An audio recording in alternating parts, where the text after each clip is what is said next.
Το κλιματιστικό αυτή την περίοδο δουλεύει υπερορίες. Αλλά μήπως μαζί με τη δροσιά σου έρχεται σκόνη, γύρι και δυσάρεστες οσμές?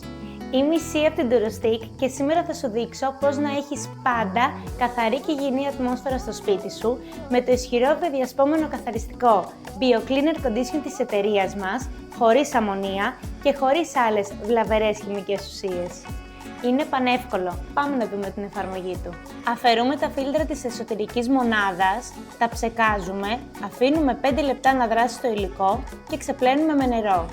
Όσο στραγγίζουν τα φίλτρα, ψεκάζουμε και καθαρίζουμε τις κυψέλες του κλιματιστικού πίσω από αυτά. Τέλος, ψεκάζουμε και τις κυψέλες της εξωτερικής μονάδας μέχρι να καθαρίσουν. Τοποθετούμε τα φίλτρα και βάζουμε το κλιματιστικό στη λειτουργία ψήξης και αφήνουμε το BioCleaner Condition της Durostick να κάνει τα μαγικά του. Έτσι κάνεις την τέλεια τακτική συντήρηση.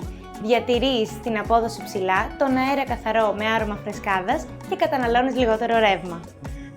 Αν θες και εσύ να βρεις το BioCleaner Condition της Durostick, μπες στο site μας ή κάλεσέ μας στο 211 600 3500 για να σου δώσουμε το πλησιέστερο σημείο πώλησης.